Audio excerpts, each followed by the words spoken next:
If someone had told me a year ago that the woman I promised to spend the rest of my life with would shatter my reality, and that my own flesh and blood would be the ones handing her the sledgehammer, I would have called them completely insane. But that is exactly what happened. My name is David, and for 30 years, I played the role of the dutiful, responsible, and entirely invisible older son. I was the one who did everything right, yet somehow, I was always the one who ended up apologizing. Growing up, the dynamic in our household was incredibly clear, drawn, and permanent marker by my parents, Arthur and Helen. I was the workhorse. My younger brother, Julian, was the show pony. Julian was 3 years younger than me, blessed with our mother's striking looks and our father's terrifying ability to charm his way out of any consequence.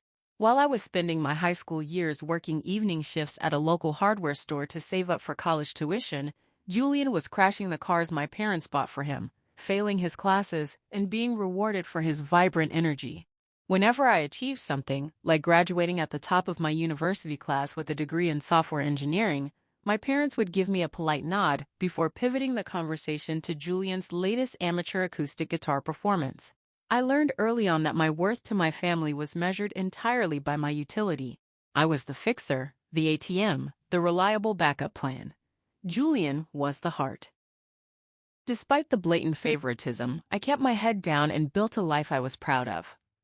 By the time I was 28, I had launched my own tech consulting firm. I worked grueling 80-hour weeks to get it off the ground, sacrificing sleep, vacations, and a social life. But the hard work paid off. I bought a beautiful, spacious 4-bedroom house in a quiet, upscale neighborhood. It was my sanctuary. Around that time, I met Sarah. She was a graphic designer who contracted for my firm on a massive project. She was smart, hilarious, and seemed to understand the intense drive that kept me working late into the night. When we started dating, she felt like the missing puzzle piece in my life. She was my biggest cheerleader, constantly telling me how proud she was of my ambition. We married 2 years later in a beautiful ceremony.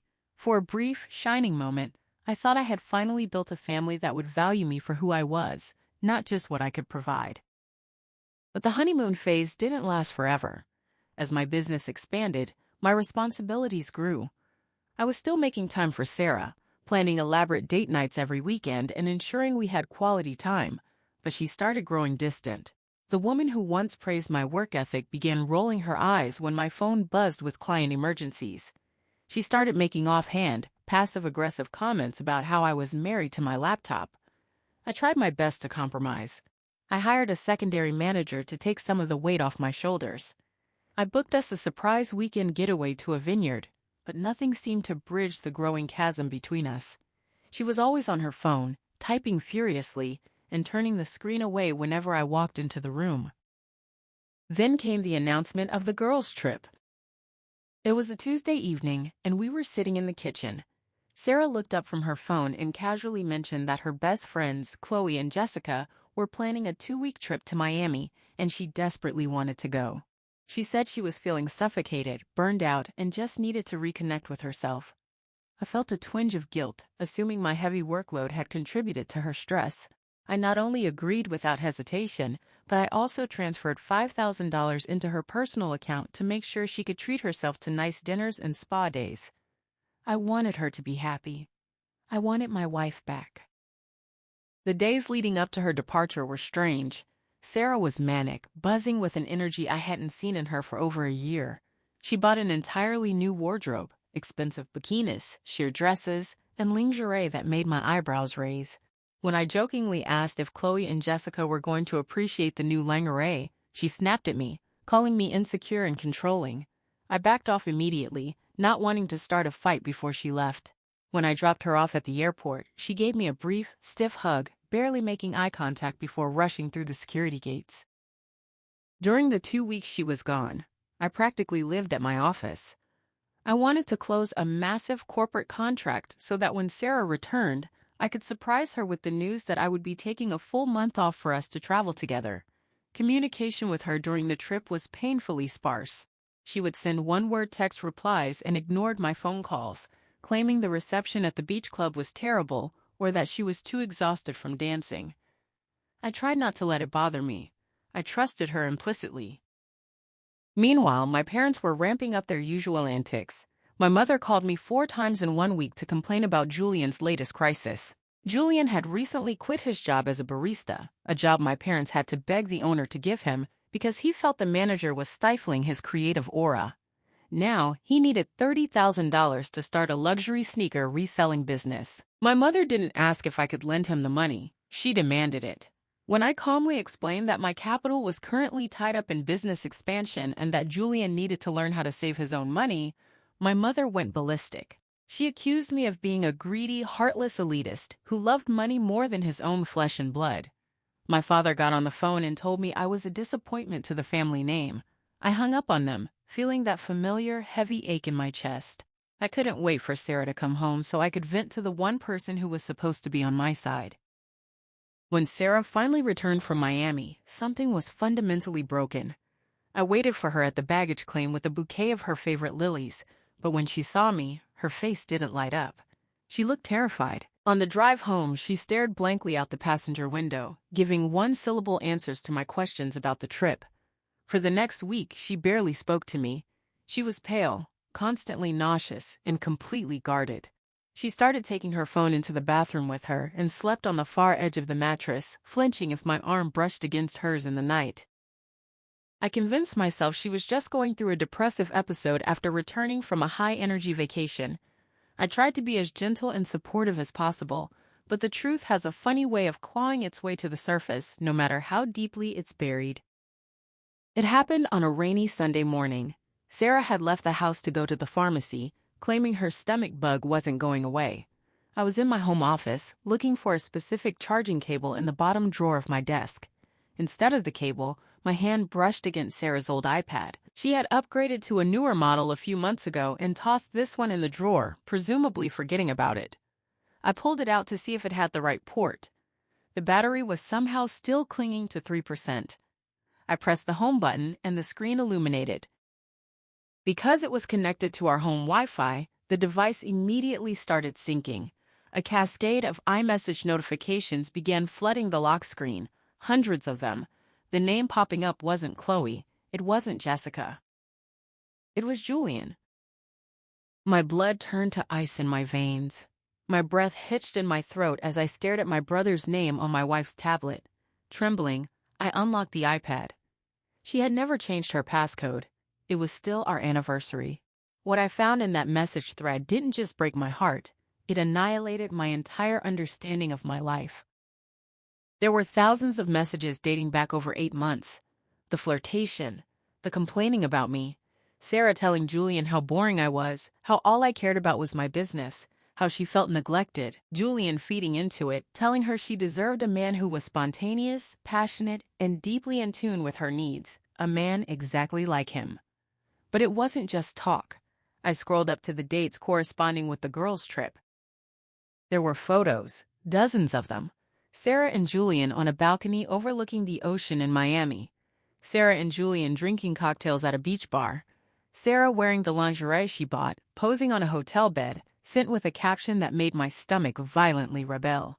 She hadn't gone to Miami with her friends. She had taken the $5,000 I gave her and funded a romantic 2-week vacation for her and my brother. I sat there in the dim light of my office, a heavy, suffocating silence ringing in my ears. I felt like I was drowning. The betrayal was so profound, so absolute, that my brain physically could not process it. I read through their most recent messages from the past few days. Sarah was panicking. She was telling Julian about her constant nausea. And then I read the text that made the room spin. Sarah, I took 3 tests. They're all positive. Julian, what are we going to do? David hasn't touched me in 2 months because of his work schedule. He's going to know it's not his. Julian, babe, breathe. I talked to Mom and Dad. They have a plan. Just act normal until Sunday dinner. We're going to fix this. I dropped the iPad. It clattered against the hardwood floor. I couldn't breathe. My chest heaved as a primal, agonizing sound ripped from my throat. My wife was pregnant with my brother's child, and my parents knew. A sickening realization washed over me. I scrambled to pick up the iPad and went to the message thread between Sarah and my mother, Helen. I scrolled back. My mother had known about the affair for months. In fact, she had encouraged it. There were messages from my mother telling Sarah that Julian was a lost soul who just needed a good, stable woman to ground him. My mother had actually written the words, "David is too obsessed with his career to appreciate you properly, dear. Julian has so much love to give. You two are kindred spirits." My own mother had orchestrated the destruction of my marriage to provide a babysitter for her golden child. I don't know how long I sat there staring at the screen. When I finally heard the front door unlock, a profound, terrifying calmness washed over me. It was the calmness of a man who had absolutely nothing left to lose. I carefully placed the iPad back in the drawer, locked my office, and walked downstairs. I poured myself a cup of coffee and watched Sarah walk into the kitchen. She looked pale and exhausted. I asked her how she was feeling. She forced a weak smile and said it was just a lingering bug. I smiled back. I told her to get some rest. I played the part perfectly. The next evening, my parents called and insisted I come over to their house for a serious family meeting. They specifically told me to bring Sarah. I already knew what this was about, but I needed to hear it from their own mouths. I needed to see the depths of their depravity with my own eyes. When Sarah and I arrived at my childhood home, the atmosphere was thick with tension. My parents were sitting on the living room sofa, looking uncharacteristically solemn. Julian was standing by the fireplace, staring at the floor, playing the role of the remorseful victim to perfection. I took a seat in the armchair opposite them. Sarah sat on the edge of the sofa, trembling slightly. My father cleared his throat, lacing his fingers together. "David," he began, adopting a tone of forced diplomacy, "we are here tonight because we are a family. And families deal with difficult situations together, with grace and understanding." I kept my face completely blank. "What's going on?" My mother leaned forward, her eyes brimming with theatrical tears. "David, honey, Sarah has something to tell you. We want you to know that we are here to support everyone involved. We need to handle this maturely." Sarah couldn't even look at me. She stared at her hands and whispered, "David, I'm pregnant, but the baby isn't yours." I let the silence hang in the air for a long, agonizing moment. I looked at Julian. "Is it yours?" I asked, my voice dangerously quiet. Julian had the audacity to look defiant. "We didn't plan for this to happen, man. We connected. You were always working. You weren't there for her. We fell in love." "You fell in love," I repeated, tasting the bile in the back of my throat. I looked at my parents. "And you knew about this?" My mother rushed to speak, her voice dripping with toxic justification. "David, you have to understand. Julian has been struggling for so long. Finding Sarah, it changed him. He's motivated now. He wants to be a father. And well, you have your business. You've always been so independent. You don't need a family the way Julian does." I thought I had reached the absolute bottom of my grief, but my parents had brought a shovel. "So what exactly is the point of this meeting?" I asked, my voice devoid of any emotion. My father took a deep breath. "We have consulted with an attorney," he said smoothly. "Here's what needs to happen to avoid a massive public scandal that could ruin your business reputation. You and Sarah will file for an uncontested, quiet divorce. You will not mention adultery. Because Julian has no steady income and Sarah will be unable to work during her pregnancy, we believe it is only fair that you allow them to keep the house." I stared at him, genuinely wondering if I was hallucinating. "You want me to give my house to my cheating wife and my brother?" "It's the right thing to do, David," my mother pleaded, clasping her hands together. "You have plenty of money. You can buy a downtown apartment. Your house has 4 bedrooms. It's a family home. Julian and Sarah are starting a family, and we think you should continue paying the mortgage as an act of good faith. Think of it as your duty to your nephew. If you do this, we can all remain a united family." They weren't just asking me to step aside. They were demanding I fund the life my brother stole from me. They expected me to simply hand over the keys to the castle I built so their golden child could play king. I looked at Sarah. She was crying softly, nodding along with my mother's words. I looked at Julian, who was standing a little taller now, a smug glint returning to his eyes. And I looked at my parents, who viewed me as nothing more than a resource to be mined. I slowly stood up. I smoothed the wrinkles from my trousers. I need some time to process this, I said, my voice eerily calm. I will be staying at a hotel for the next few weeks. I will have my lawyers draft the necessary paperwork. My mother practically beamed, standing up to try and hug me. Oh, David, I knew you would be the bigger person. You always were so reasonable. I stepped back, avoiding her touch. I walked out of the house, got into my car, and drove away. I didn't go to a hotel. I went home, packed 2 suitcases of my essential belongings, took my dog, and drove to a luxury apartment downtown that I rented on the spot. Over the next month, I played the ultimate game of chess. I hired the most ruthless, aggressive divorce attorney in the state.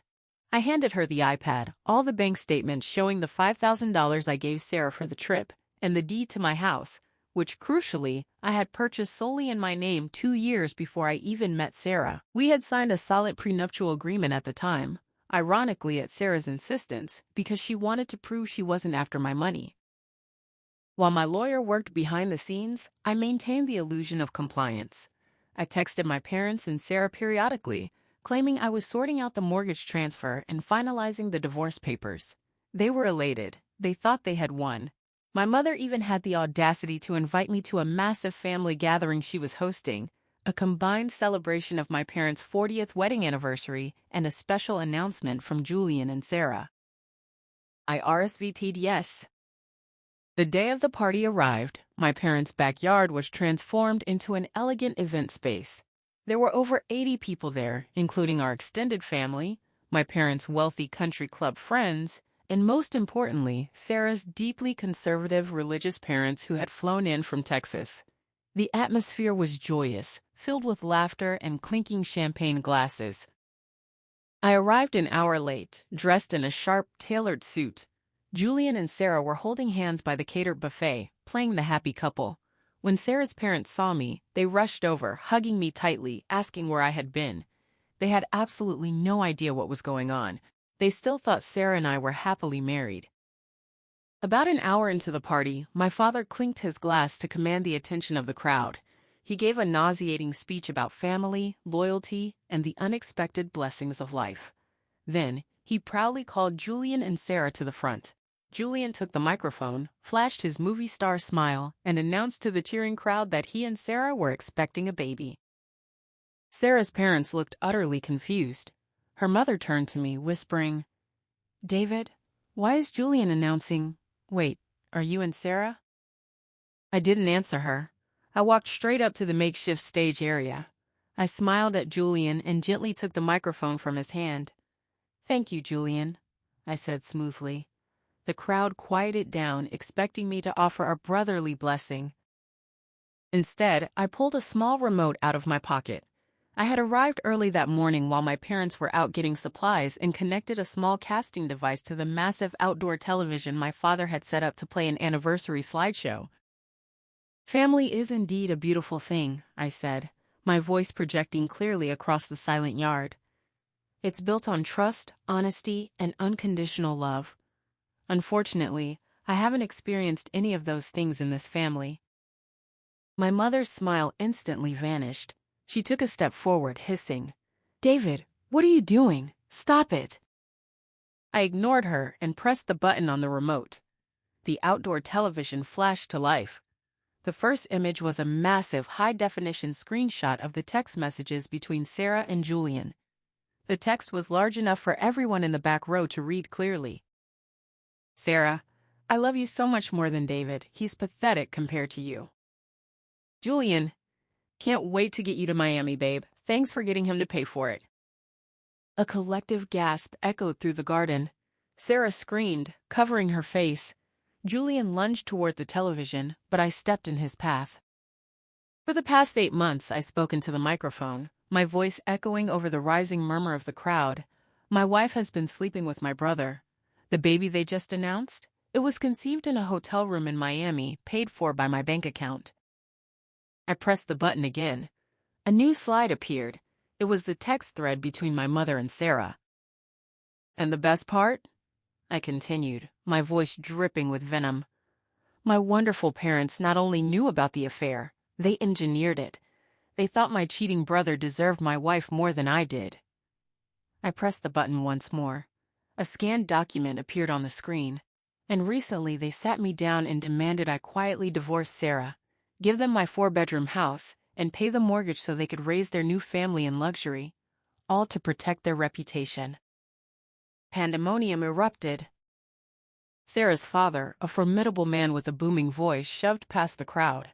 He looked at the screen, then at his daughter, who was sobbing uncontrollably on the grass. "Is this true?" he roared. Sarah couldn't even speak. Her mother was hyperventilating, being fanned by a bewildered aunt. My father's face was purple with rage. "David, you vindictive, ungrateful bastard. You are ruining this family." "No, Arthur," I shot back, dropping the polite facade. "You ruined this family the day you decided my only purpose was to be a stepping stone for your golden boy." I reached into my breast pocket and pulled out a thick manila envelope. I tossed it at Sarah's feet. "Those are the divorce papers. Because of the infidelity clause in our prenuptial agreement, you get absolutely nothing. And the house? I sold it to a developer 3 days ago. The new owners are taking possession next week. I suggest you and Julian start looking for a place to live, because my charity has officially run dry." I dropped the microphone. The screech of feedback echoed through the chaotic yard. I turned my back on the screaming, the crying, and the absolute destruction of their carefully curated image. I walked down the driveway, got into my car, and drove away without looking in the rearview mirror once. The fallout was catastrophic and entirely satisfying. Sarah's family disowned her, humiliated by her actions. Her father, who had deep connections in the design industry, made sure her reputation was known, destroying her freelance career. Julian's investors for his sneaker business, mostly my parents' rich friends who had attended the party, pulled out immediately, disgusted by the scandal. My parents tried to backtrack when they realized the full extent of my retaliation. They showed up at my office building a week later, crying and begging for forgiveness. They claimed they had just been confused, that they loved both their sons equally. I had security escort them off the premises. The real reason for their tears became apparent a month later when I legally severed all financial ties with them, cutting off the generous monthly stipend I had been providing them for years. Without my money to bail them out, my parents had to remortgage their own house to support Julian, Sarah, and the new baby. It has been a year since that day. I moved my consulting firm to a new city, far away from the toxic wasteland of my past. Without the dead weight of an unfaithful wife and a parasitic family dragging me down, my business exploded. I'm currently finalizing a merger that will secure my financial freedom for the rest of my life. More importantly, I'm happy. I've started dating again, taking things slow, and learning to trust myself. I go to therapy every week to unlearn the decades of conditioning that told me I was only worth what I could provide. Sometimes I still get voicemails from unknown numbers. It's usually my mother crying, telling me how hard things are, how Julian refuses to work, how Sarah is miserable, and how they are drowning in debt. She begs me to come back. She begs me to save them. I just hit delete. I am no longer their fixer. I am finally the main character of my own life, and the story is only just beginning.